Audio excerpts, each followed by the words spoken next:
Do you believe family meals have influenced your relationship with food?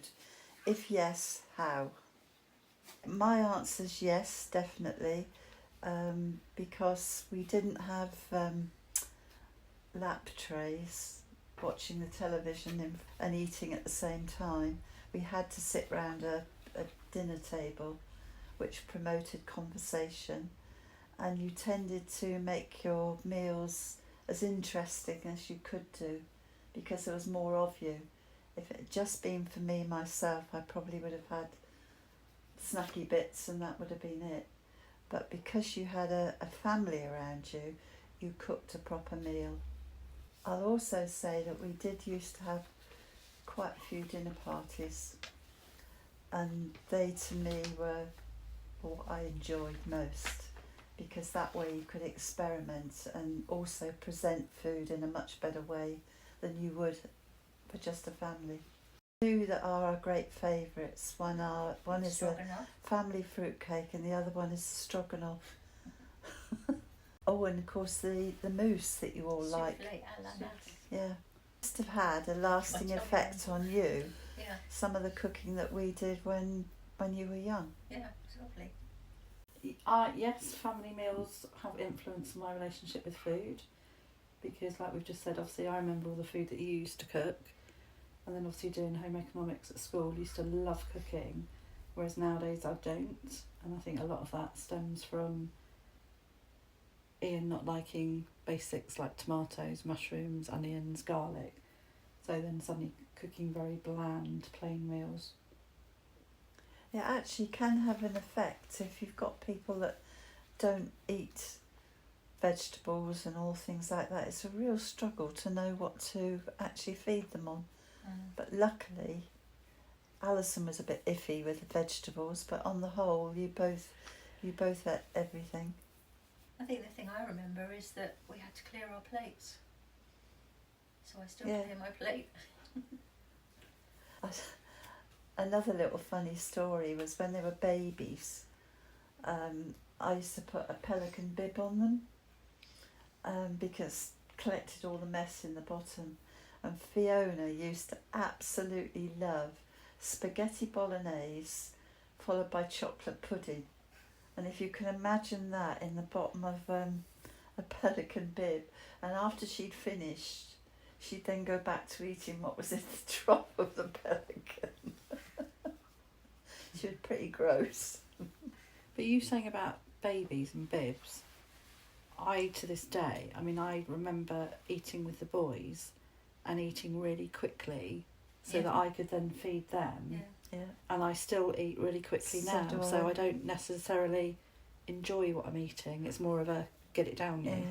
It's only just recently I've started to eat slower, but I've always eaten very, very fast, and it all stems back from the babies, really.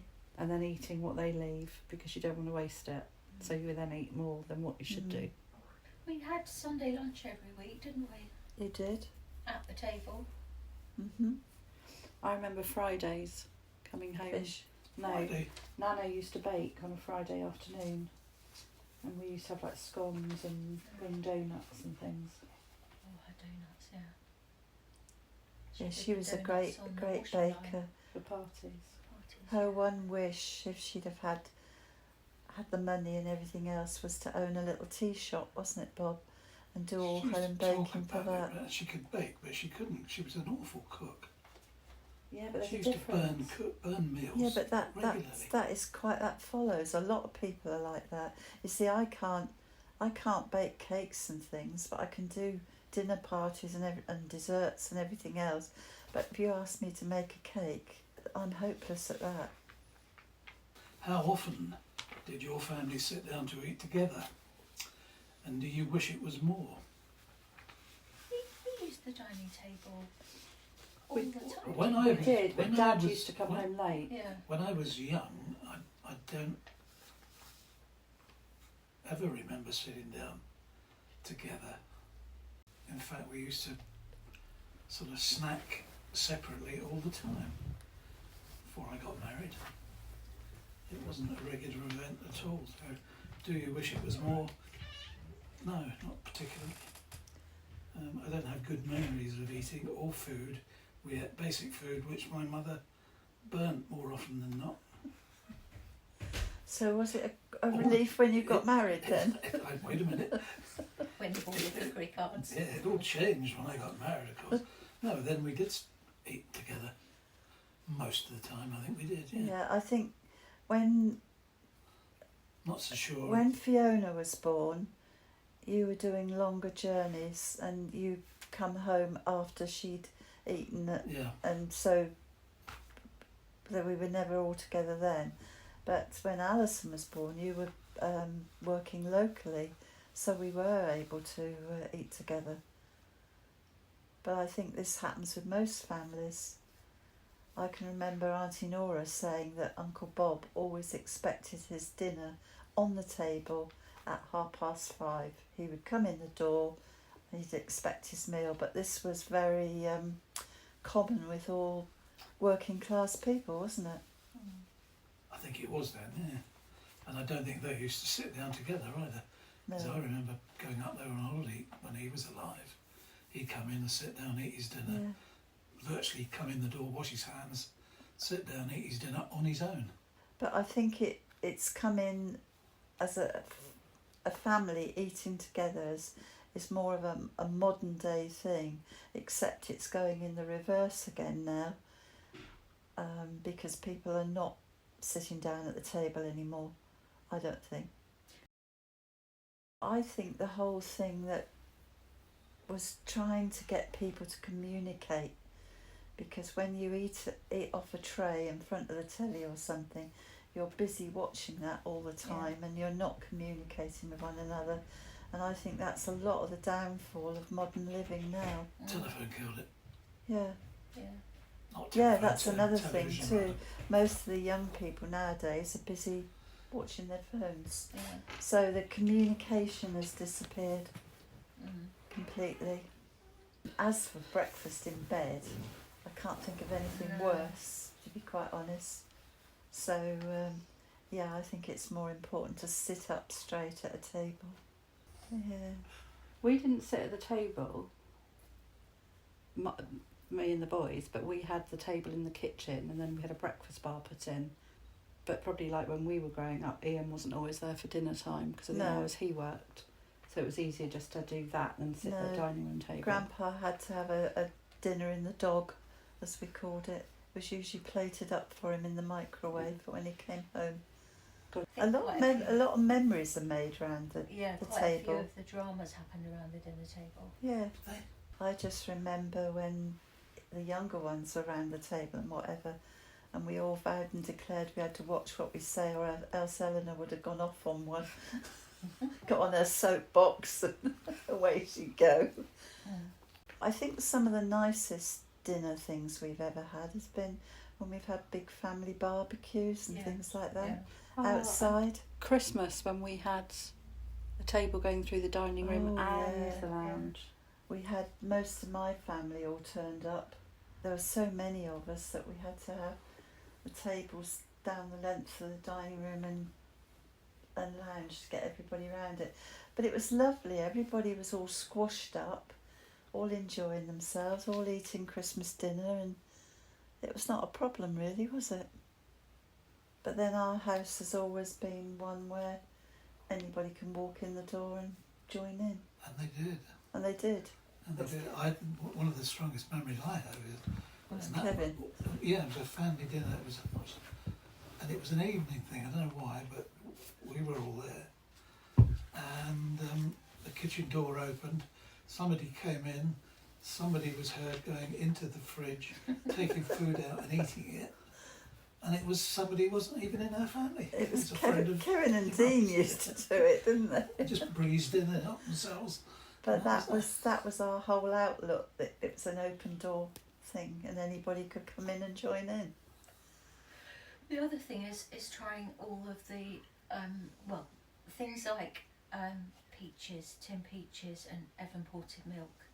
Oh, didn't like tin pears as much, but we'd sometimes have that. That would be No, Sunday. They were quite hard sometimes. Weren't Sunday pudding, but also things like Angel Delight, blancmange. But we always had pudding. Yeah. Finder's crispy pancakes. I've just bought a new banana flavoured Angel Delight, which I was going to make last night and didn't. Now we're diabetic as such, we try not to have pudding. We do, but there are occasions when we weaken, aren't there? But on average, most nights we don't have a pudding, do we? Any I day bet it's that less ends than in once a DAY. But do we wish it was more? We've obviously all got good memories of family meals. I honestly think that's where most of the memories are, round the dinner table. Question 3. What one thing would you have changed about your family meal times and why? When I first read that, I would have said actually sitting down at a table all together, and I think what we've just said sums that up. Well, the only thing I would have changed, I might have liked a chef. And I think one of the things I remember a lot is Matthew coming over in the early days, and he was very interested in cooking then, because I remember him in the kitchen with me trying to fathom out what I was doing with some fish things. And I felt I could teach him how to do certain things. But it is nice when they're interested. I think the one thing I would change with my children, family, is probably having switched the telly off more while we sit at the island. I wish I'd had a mother who could cook, because then I might have come to appreciate food earlier. I mean, food is now important to us. We both like food. We like eating out. We like experimenting, but we never had the opportunity for that. And I'm sitting here blaming my mother, but of course, what you got to remember there is, as far as our generation are concerned, when we were growing up, we'd just come out of a world war, and food was not available. Yeah. So could change that. I can remember when rationing came off for one day and sweets came off the ration books, and my mother gave me 6pence, which was a whole fortune then, and told me to go down the sweet shop and buy what I wanted. I think I came back with sherbet lemons or something, but it's just odd little things like that. At Southfield House we used to have to put butter and sugar out for the undergrads, and they had 2 ounces of butter each for a week and about a quarter of a bag of sugar, and I used to help my mother cut it all up for them. But that's how austere it was. But I suppose that's why we enjoy food now, because we didn't have it when we were younger. No.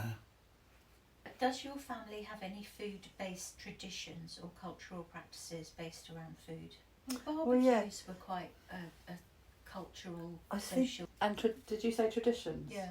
See, I always make sausage rolls on Christmas Eve, because you used to make sausage rolls Yeah. on Christmas Eve. Yeah, I suppose my traditions for Christmas start in early December, and I'll make biscotti, and every day in December I'll have a little glass of my Pedro Jimenez sherry. Oh, Christmas morning, that's the one morning I like a sherry when I'm cooking. You always buy the boys, and now Eleanor as well, a variety pack, but not the girls. Selection boxes. Yeah. I think here, if they want a sort of special meal, which annoys me because I don't think it's a meal, but they like to have a fondue. Well, that's on a particular date or an occasion, or just. It's usually if we're all together and kind of want something a bit special. Beryl's tradition would be to make the Christmas pudding, and she puts little charms in it. Well, we used to put 6pences and little coins in them, but it was stopped because it was deemed to be health and safety problem in case people swallowed them. I think the barbecues, the men would cook then, wouldn't they? Yeah, we had a lot, didn't we? Yeah, When you think about it, Simon's Lane, we had a lot lots. of people around Yeah. having barbecues and things. At your wedding to Mark, when we had everybody back the following day, they ate us out. I hadn't really planned for it, but we started a barbecue and we just ran out of meat and everything. And booze. Yeah. Never known a bunch of people drink as much as them. That's your lot. But your barbecues have grown over the years. And it's a joke now with people when you present a tray of ribs and Dad's like, and that's just for starters. Yeah, we've got a particular group of friends that come round annually, and when we first did it for them, we gave them garlic prawns, ribs, sausages as well, didn't we? And they all tucked into these, and I said, to Bob a bit later, I said, are you going to light up the barbecue? And they said, what? Haven't we had it? And I said, no, that was just starters. But rather than face them with the whole lot at once, it was nicer to, and they like it that way now, don't they? Well, they know. They just hope somebody's going to turn up who hasn't been before, and they won't tell them. Another obscure food-based tradition, but one that I don't know where it came from for us, but the chocolate game at parties. Yeah. You'd you have used to, to have to throw roll a a dice. six. There'd be a bar of chocolate. Oh yeah, and you've got a knife and fork. Knife and fork, hat, scarf, Yeah. gloves. You had to If you put a rolled hat. six, you had to put all the Yeah. things on. I've no recollection. Well, you of didn't that play whatsoever. games. And then of course somebody would throw a six and you'd have to take all the clothes back off again before you weren't allowed to start eating the chocolate. And then we've done that with our children. Yeah, and we've Yes. done it with other families Yeah. as well. I don't remember New Year's Eve and things. I'm getting less and less inclined to cook now. You're doing more cooking now, aren't you? I've noticed that.